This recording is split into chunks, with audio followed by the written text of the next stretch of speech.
All right, so this meeting will be recorded.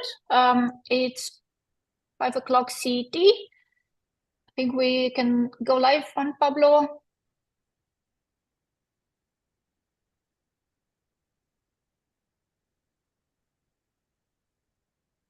Let me know when.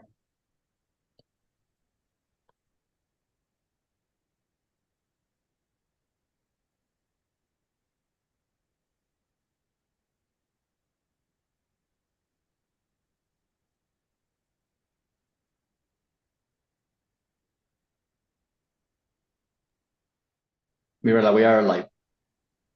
Super. Welcome everyone joining us here on Zoom, YouTube, or LinkedIn Live.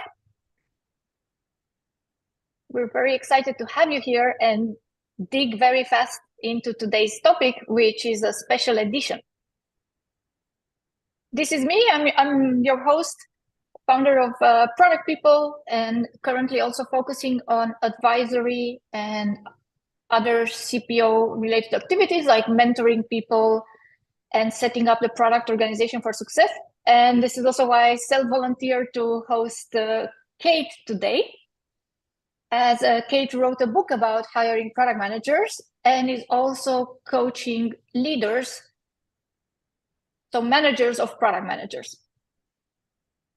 And I'm going to dive directly into the topic today, as I'm very excited to talk with Kate. And some of you already submitted a few questions based on my LinkedIn post.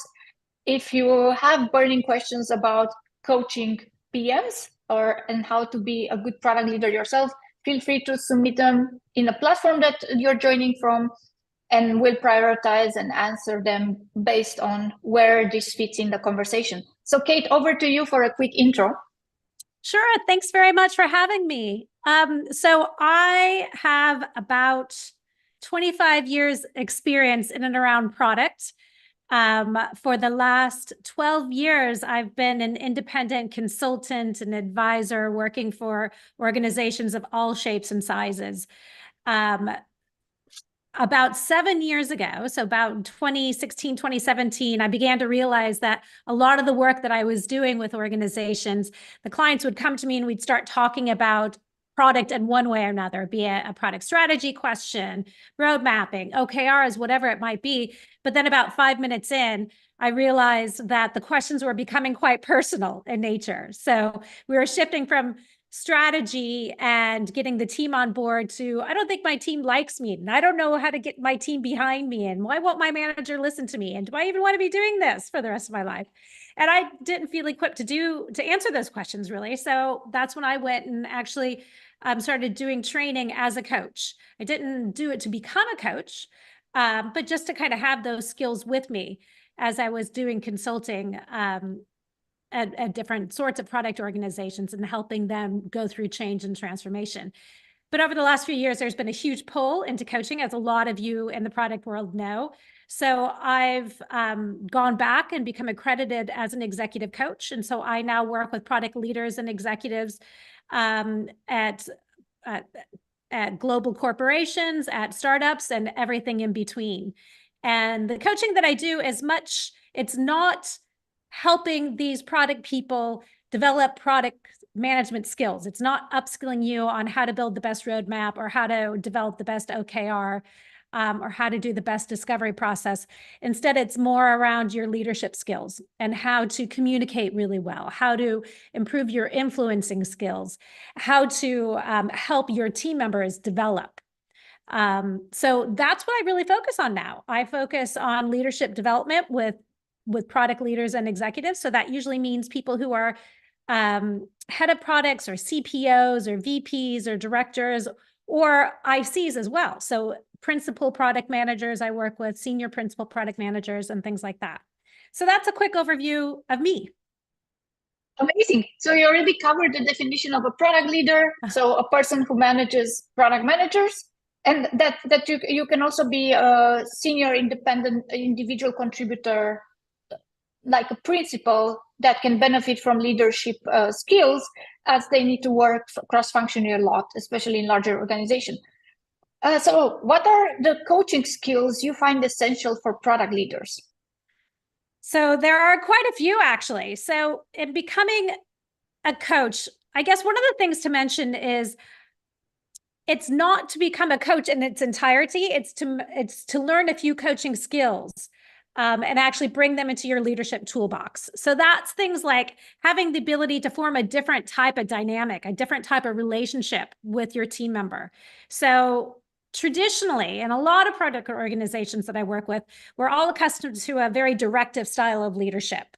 Basically, your manager tells you, helps or solves a problem for you, and you go take care of it. Right? It's very directive, in some ways, very command and control. And that type of dynamic doesn't really work in coaching and the kind of coaching that I do, because the coaching that I do is you're not equipping somebody to actually just go solve the problem. You're helping them figure it out for themselves. You're really helping people to learn how to develop themselves and become sustainable contributors to the organization.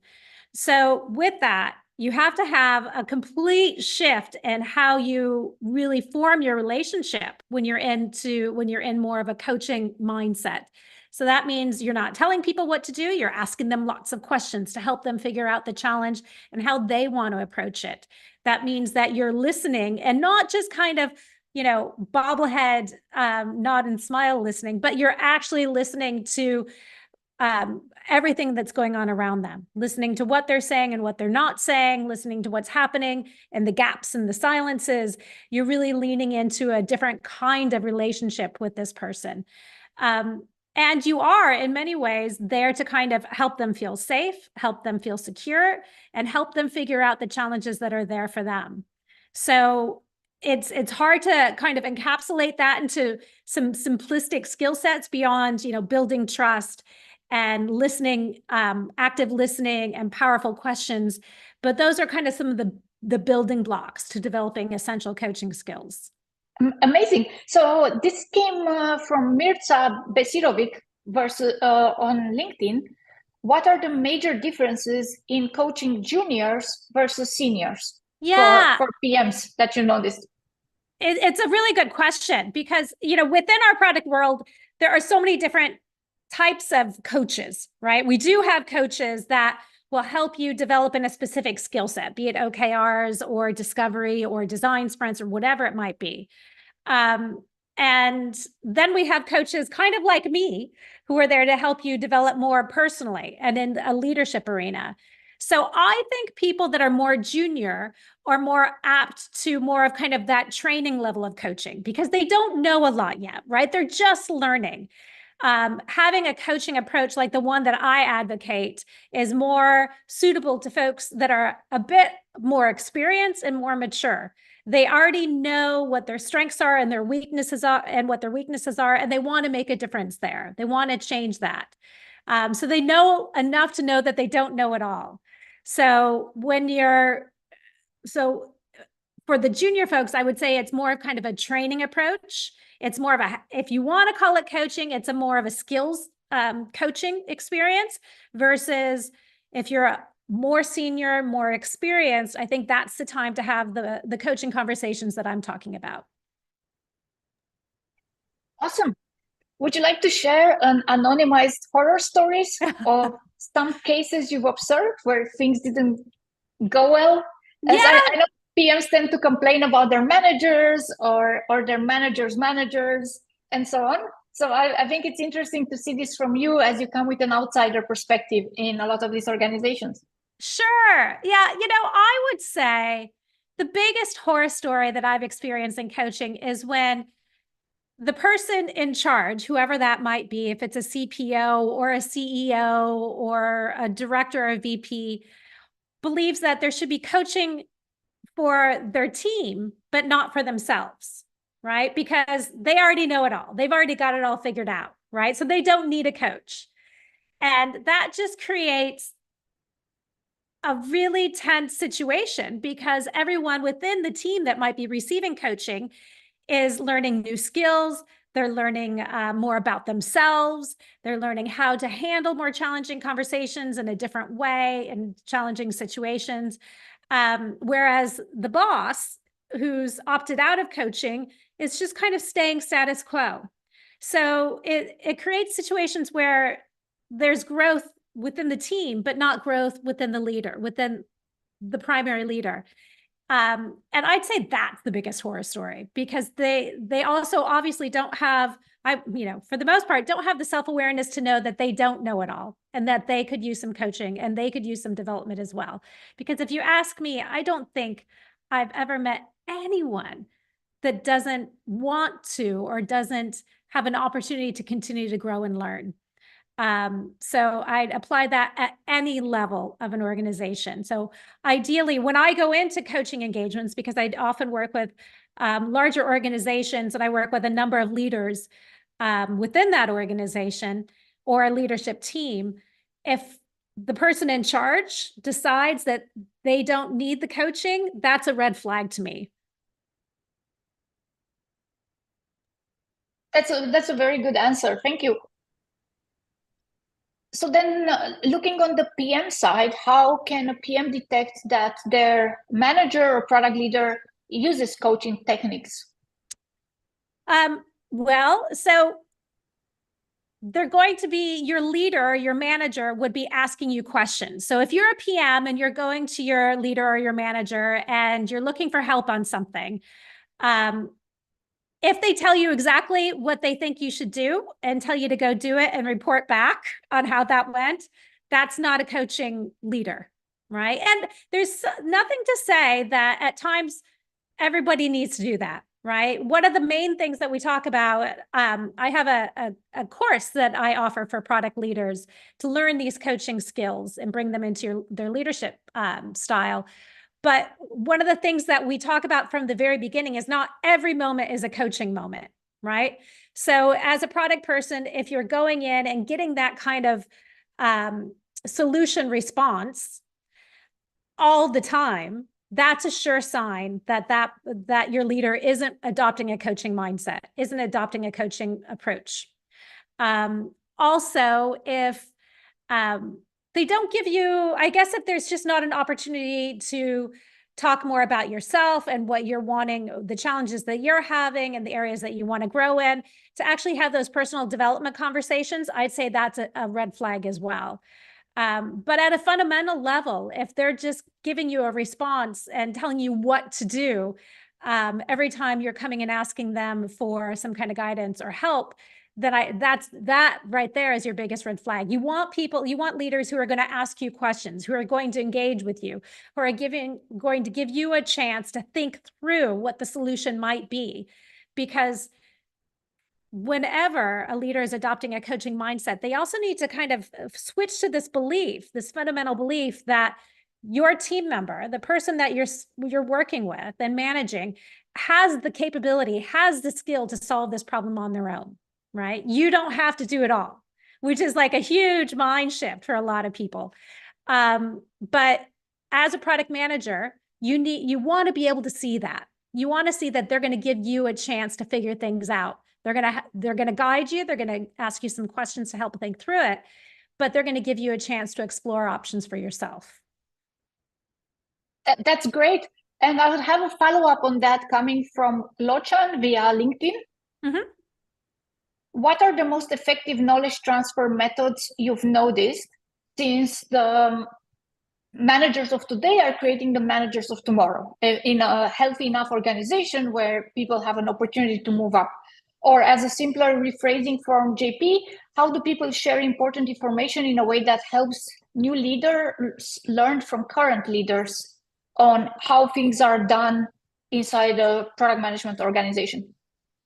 So how can what's the best way to convey to product leader or to product managers, our leaders of tomorrow, how to adopt these skills? Am I exactly? Yeah. That? How is current leadership teaching the emerging leadership inside the company? Yeah, I'd say it's role modeling the behavior, right? So it's seeing your leaders asking questions, not just of the team members, but of their own bosses, right? Their own managers. It's seeing your leader being vulnerable and saying, I don't know the answer to something. I think that's hugely important as well. Because that reminds us that at the end of the day, we're all human and we're not meant to have all the answers. And doing that in leaders kind of adopting these different coaching approaches, these different coaching mindsets, where they're saying, I don't know it all. Let's help you figure out the solution to this challenge. They're also, I think, minimizing the chance and risk of heading towards burnout. Because one of the things that we see quite often today as leaders in more traditional organizations is that the leader thinks they have to know it all, right? And the leader thinks that they need to be the hero of the day and answer every question because that's their job. It's a very, natural and traditional view of leadership. So I think, and when we do encourage role modeling kind of this coaching new leadership style to product managers, it is helping people develop themselves, and thereby taking a lot of the pressure off you as leader, because you can definitely say, like, I don't have the answers to everything. Let's sit and figure out how you can figure this out for yourself. It takes the pressure off. So I think, in large part, the best way to really relay and teach is just by displaying these traits yourself, being that role model and showing it day to day. That's amazing. Thanks a lot. And for the people who are working actively or improving their skills, this is a great question from Peter via Zoom. What would be a sign that your coaching skills are improving? So how would a manager know that they're getting better at this? Yeah, no, I'm thinking about that. That's a really good question. So I think that you would start to see fewer scenarios where people are coming to you for answers, where people on your team are coming to you to solve everything for them. You'll start to see people asking themselves questions or looking for solutions on their own, or maybe coming to you with a challenge, but saying, I've thought about this and I think I have a couple of different options. I'd just like to talk them through with you. So they're not looking for permission or solutions. They're looking for kind of a thought partner and a sounding board to help them think through something. So it's a different style of communication, a different type of, in some ways, if we boil it down to like a one-on-one, because, we all have one-on-ones with people on our teams at whatever cadence that might be, but you'll see a shift in what's going on in your one-on-one. It might be less that it's all about a status report or an update, or focusing on specific questions or a specific project, and more about challenges they're facing and how they're thinking about it, and wanting to kind of just, in a way, have somebody that's non-judgmental and is a sounding board to help them think it through more. That's where you're going to start to see a shift of, I'm solving everything for everybody on my team, to they're starting to think it through and realizing they have the skills to solve these challenges on their own as well. That's super good answer. And when people move up from individual contributor to a product leader, what have you noticed that they need to unlearn? Because what got you to be a very good individual contributor doesn't make you necessarily a good product leader. Absolutely. What got you here won't get you there. It's the name of one of my favorite coaching books, actually. Nice. By an executive coach named Marshall Goldsmith. I wish he hadn't written that, because I think that title is awesome and I would use that.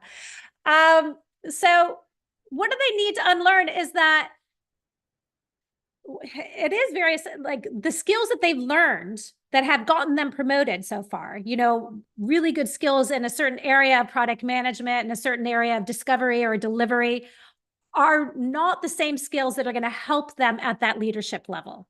And that's where a lot of my coaching work really comes into play.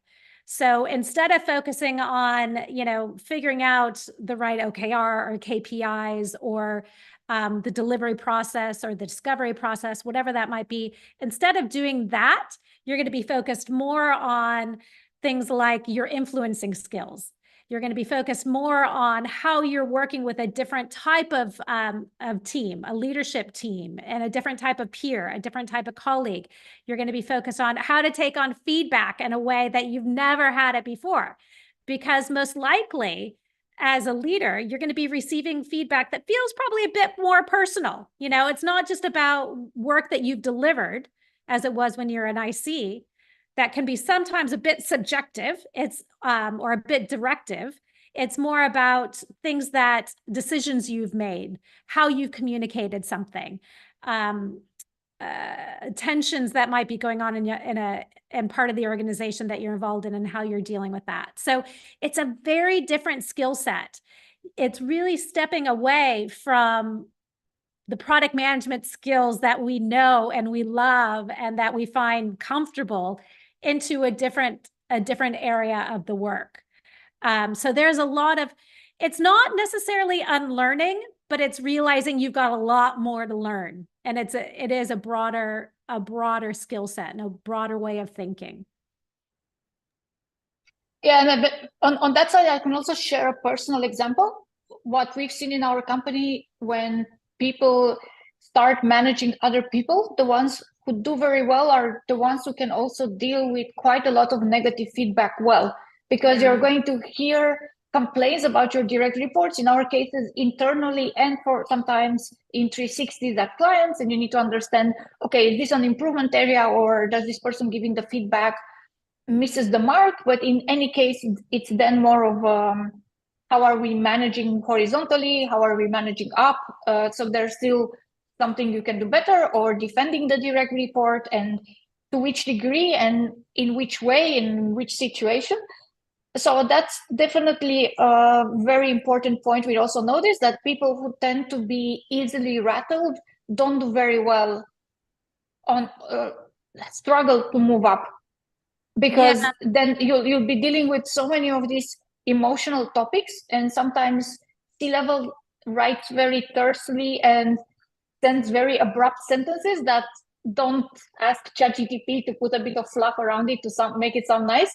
So you have to deal with that as well on top of everything. Yeah, well, and it's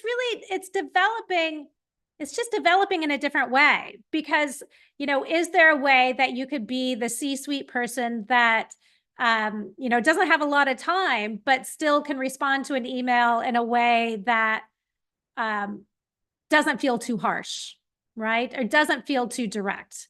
And how do you go about doing that? It's a very different skill set. It also makes you, I think it's an opportunity to stop and think about, what kind of leader do you want to be? What does leadership mean to you? In my coaching conversations, I've had that talk with a number of different clients about, what do they think leadership is? And it's really interesting, because we are not taught about leadership in school, for the most part.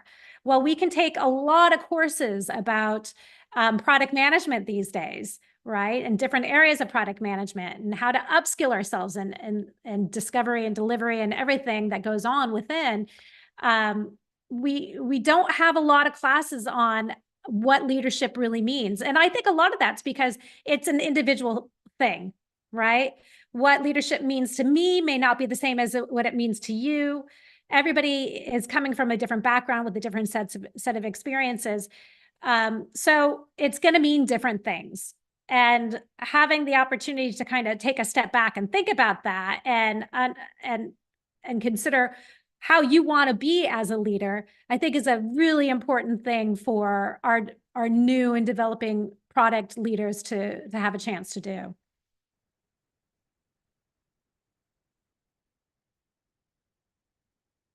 I think you're on mute. Thank you. So, don't you love that? Yes, great segue into the next topic for this discussion. How do you see coaching entire product teams, so group coaching, compared to one-on-one coaching? Yeah, they're very different. So in my mind, there's a variety of different ways to think about coaching. So there's the individual coaching, which we've been talking about to some extent, which is coach and coachee identifying area that they'd want to work on and figuring out how to get there, and having quite a few conversations over a period of time to help them think through where they are, the challenges that they're having, where that might be coming from, behaviors, experiences, all of that, to help them become get closer to that leadership role that they want to hold. Then there's team coaching, which is very different because it's helping a group of people who have a common purpose, a shared purpose, achieve that purpose. So there's all sorts of dynamics that happen, as you guys well know, when it's a team of people coming together. So there's differences in communication, there's differences in decision making, there's differences in how they consider in storytelling, even there's differences in perspectives and what it is they're even trying to achieve and how they think as a team they should be aligned to get there. But the headline really for team coaching is working with people who have a common purpose, a common goal, and helping them through all of these challenges in achieving that purpose. And then there's this other area of group coaching. So I think of them as separate areas, actually, because group coaching is people with common interests, but maybe not a shared purpose, right? So that could be, in my mind, a team is usually within the same organization, and they all have that kind of shared purpose they're going for. A group might be people, from different organizations, but with a common interest. So if I'm doing like a public group coaching session or group coaching offering, it might be the common interest might be product management leadership, right? But everybody's coming from a different background. Everybody's coming from a different company. There's not that shared purpose. And often group coaching, people might come together and they'll go away after the coaching session has completed, or the engagement has completed.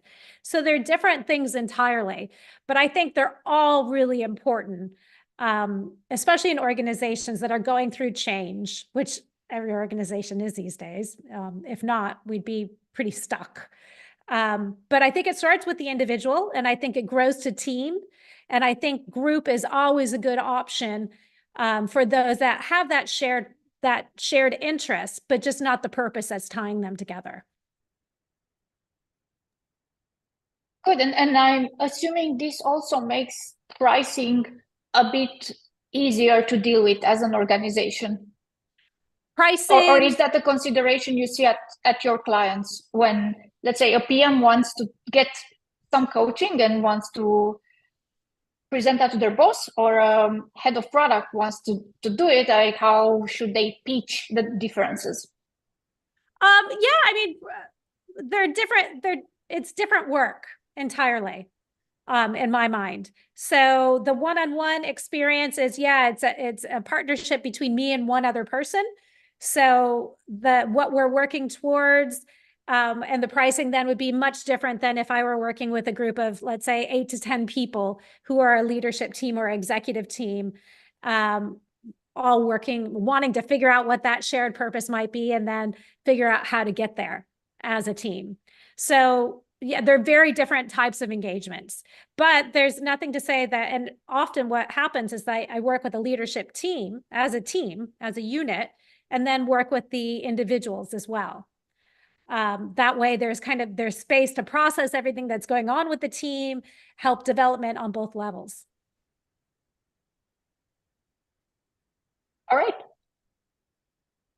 That is great, and hope it also serves people here to decide which options to go for if they see this opportunity. For you, a personal question. Mm-hmm. What pivotal moment shaped your leadership style, and then later the coaching approach you're using? I think one of the biggest things that's shaped both of them really is I took a couple years away from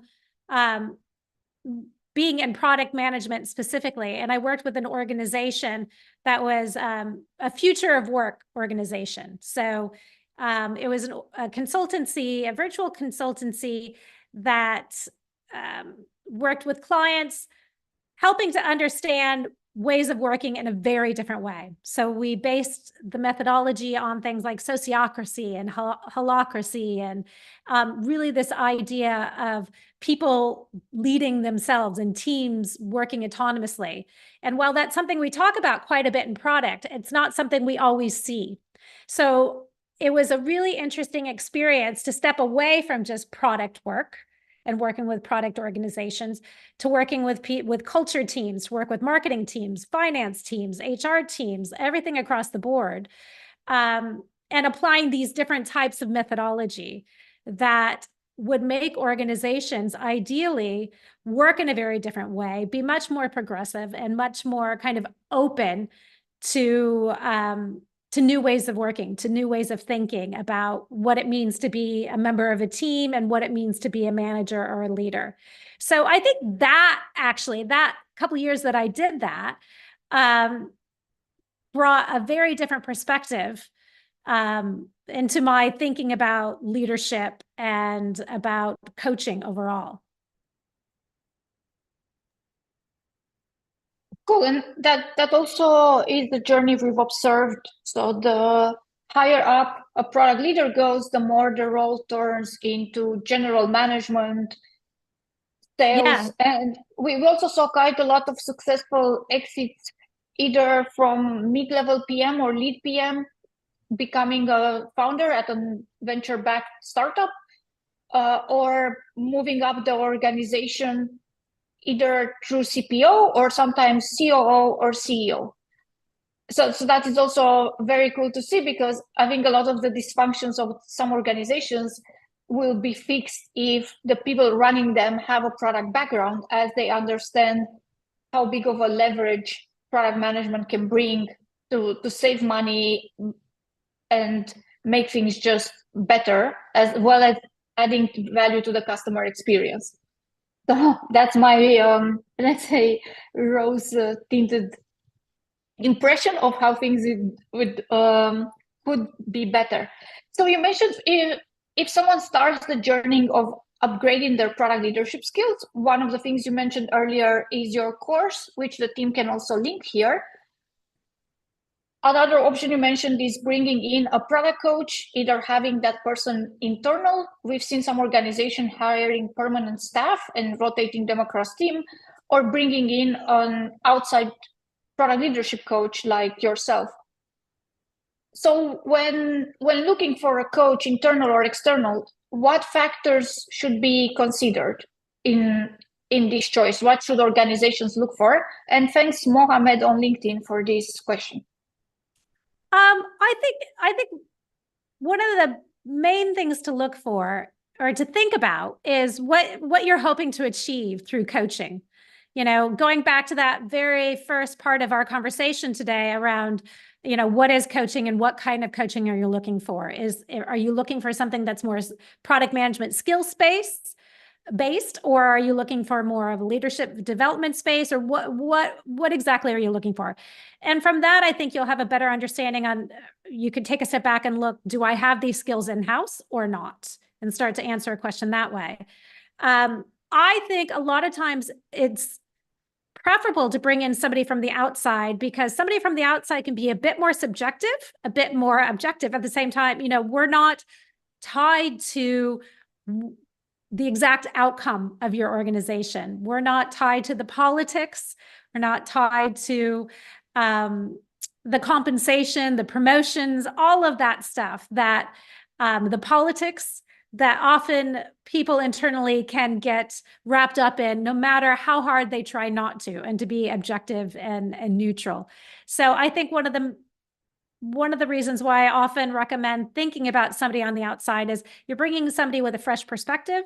You're bringing in somebody with a skill set that really is focused on this area, right? It's not that they're trying to fill 3 different gaps with one person, which I often see with internal coaches. You know, somebody will say, well, they're an agile coach. Of course, they can be a leadership coach as well. And I don't feel like that's a fair assessment the majority of the time. So it's thinking about, what do you want to achieve? What's the outcome you're working towards? Do you have the skills to fill that gap and fill that need internally? If not, consider outside coaching help, because you're going to be getting somebody with more of the expertise. You're going to be getting somebody without the baggage 9 times out of 10 that might come with somebody internally, and somebody that can bring in a fresh perspective. That's really good. And I think Marty Kagan has also an article about why agile coaches cannot be product coaches. I think it was like an article / rant very enjoyable read. But I do understand the where this comes from, right? You have that person on the payroll and it's like, well, the role says coach and it's Right. still like helping your organization in some way. Why can't they just do product coaching? Or if those are coming from a vendor, then the vendor as well has them sitting around. It's like, well, we could also just put them on some product coaching, same. So I do get how this can get messed up, and it's also a bit of a role that it's supposed to fix a wider problem, and in our experience, in 90% of the cases, it hasn't. So generally, we don't recommend this setup of an agile coach.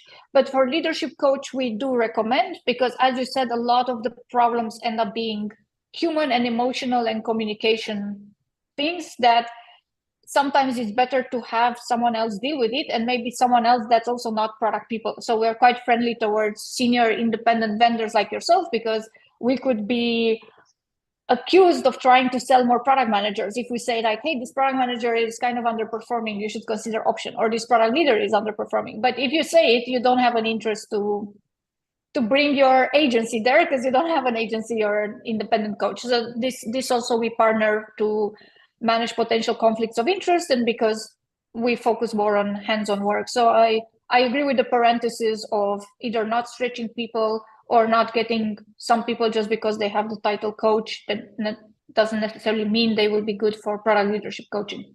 Right. Yeah. And it also depends on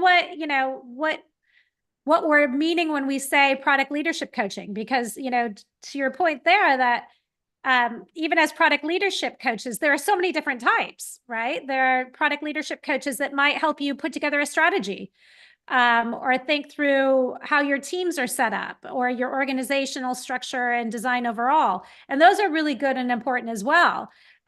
Or you could have a need where it's something more like what I do, which is helping you grow as a leader, actually. So yeah, I think in a lot of ways, we haven't done ourselves as a community a lot of favors by adopting this coaching title and not be really clear on what we're meaning with the different aspects and segments of it.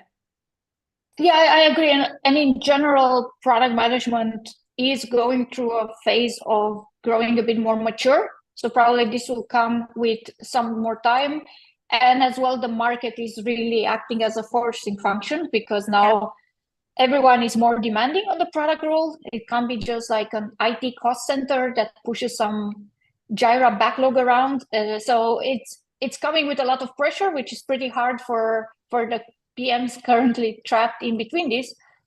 But I think in the end, it will also help the space mature, and people will start having a better understanding of this. It's just that our area is relatively new, and that also brings up some of this. I see a very interesting question for Helmar on Zoom. How can I practice my skills outside of my job, like volunteer work or other ways? How can I practice my skills? Yeah. Well, I mean, it's. I'm assuming Helmar is referring to coaching skills, not gardening or something else. How can you practice your coaching skills? Well, one, I would do a little bit of education around coaching skills, be it through a course, a accredited course, or whatever it might be. Or if you know someone who's a coach, or if you're working with if you have a leader in your organization who does a great job at kind of applying coaching skills to their work, first of all, I'd hang around with them and I'd talk to them and find out more about what they do and what they don't do, and what coaching might be like, so you could start to learn about it from somebody who's doing it well. Then a lot of times I encourage peer coaching. And I know you said outside of work, but within work, there's an opportunity for you and a colleague, at your organization or at another organization, can coach each other. I think that's a great way to practice and get more comfortable with it. And then I'm sure there are tons of volunteering opportunities. There are a lot of product organizations like the one we're part of today, and product communities, where I know there's product mentoring and probably product coaching options as well to offer to each other and to help as part of that community. So I think there are tons of opportunities, but before you start practicing, and practicing is hugely important, don't get me wrong, but I'd love it if you could make sure that you're starting from a good foundation and you're practicing the skills that will really help you grow as a coach. That's a great answer, Kate. And I can also recommend the mentoring club from Jess and Bastian. They're a nonprofit, so you can set up a profile as a coach. You won't be paid for that. You can just volunteer your time. So you could have a Calendly link with 30 minutes or whatever you're comfortable with, and as well screen the mentees. So when people book these calls with me, I also check if I'm the best person to help them, or if there's someone else in my organization I can direct them to, or if it's something I can just answer in an email. So it's also up to you, since this is volunteer work. So that platform I found really helpful. And as well, you can also search for people who can mentor you if you're looking for that. And it's all free, and I like their mission a lot. Been trying to set this up. I think they did it initially in COVID times. Yes, so I will write afterwards. It's called the Mentoring Club. I don't know if it's .org or one of those. I don't know what's the last domain name. Thanks for asking, Maya. I saw that someone was asking what's the URL for it. There's a cool question we got from Arpit via LinkedIn. I will rephrase a little bit, and it's around emerging technologies that are being picked up very fast, like generative AI. How do you learn about this so that you can also coach your people appropriately when going into more tactical topics? Let's say the PM is excited about generative AI and just like wants to sprinkle it everywhere, and you still need to understand the use cases and where it adds value and what are the costs of these integrations, to be able to also help them out and guide them in the right direction. Aside from, like it was with dark mode back in the days, everyone wanted to add dark mode everywhere because that's what the other PMs were doing, and they didn't want to fall behind. Yeah, I mean, to some extent, that sounds more like product management skills coaching versus the coaching I do. So I'm not sure I'm the best one to answer that question. I guess I would, as with any kind of decision that you need to make and learning something about that, it's what's the outcome? What are you looking for? You know, is it just because you're interested and it's a popular topic, or is there something really useful that can be applied to your product that's going to go that much further for your customer, whoever the customer might be? But you might be better to answer that question, and not me, really. I would say the same. It's great to monitor the trends, because you're going to be asked about it. If you're a VC-founded startup, it's either your VCs or your clients or your board are going to ask, what are you doing about trending topic 1, 2, 3? So either the PM and the product leader or everyone there is going to get that question, so might as well be prepared to answer it.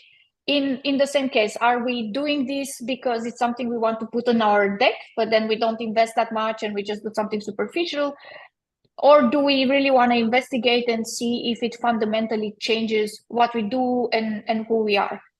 Because it's indeed a case where you could save customer support time. There are already some proven use cases, and then there are some cases where it's too expensive to have all these API calls, and you're not going to make any money unless you figure out exactly how you're going to monetize that. So this whole joke is like your AI startup is an API call to open this AI platform. So it's more of a question on that, and thank you for sending it back to me. So Kate, we're going to start closing the session. I wonder if there's a question you would have liked people to answer, or something you want to add a bit more to. I'm happy to give you a few minutes. No, I think when it comes to coaching and product and leadership coaching, I think the bottom line is the message that I'm trying to convey is to consider what kind of coaching you're looking for, and realize that the word coach is being used in so many different ways in our community. And it's not necessarily a bad thing, but it creates a lot of noise and a lot of excitement, on top of, an industry and a community that we have that's already very popular, right? We're kind of creating noise upon noise. So I would think about, if you're considering coaching and you're interested in receiving coaching, then think about more, what would you want out of it, and do some research to think to find some different people that might fit that bill. And just realize that one coach most likely isn't going to be quite the same as another. We all have kind of our own approach and our own experience that we're bringing to it. So do some research if you're thinking of getting coaching, be that for yourself or your team.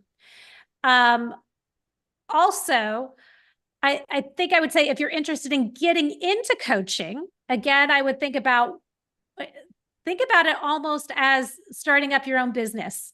I often get requests and questions about, how did I start up in coaching? And really, my coaching experience is based on many years of product experience, but then also accredited training and what coaching is really, how coaching is being taught to professional coaches of all types and in all areas.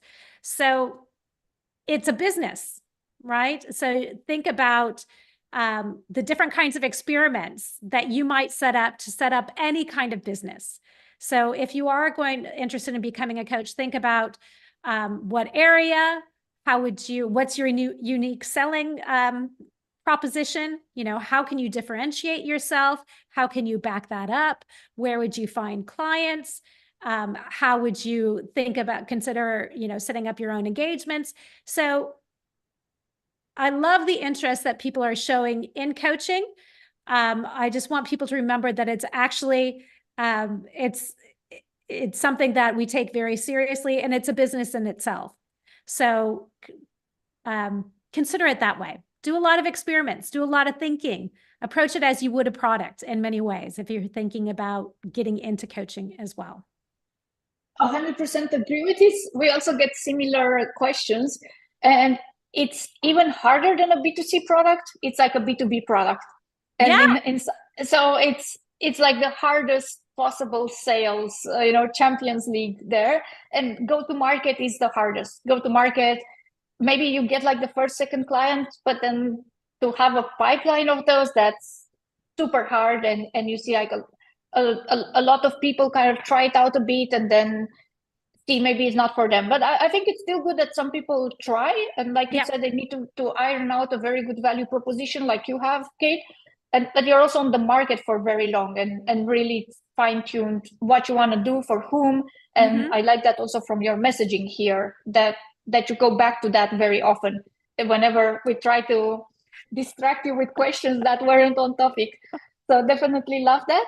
And want to thank everyone for joining us here today. We run a live stream event every week. This was a special one where we did a fireside chat. And the next one, you're going to get a presentation from Varsha from Grammarly. And look forward to seeing you there. Feel free to engage with us on Telegram or join our meetup or follow us on LinkedIn. And we also have a newsletter which you can subscribe to via this QR code. Thanks a lot. It was great fun having you all here today, and look forward to our next sessions. Thank you. Thanks for your questions, Peter. Take care. Thank you. Bye-bye. You can stay a little bit.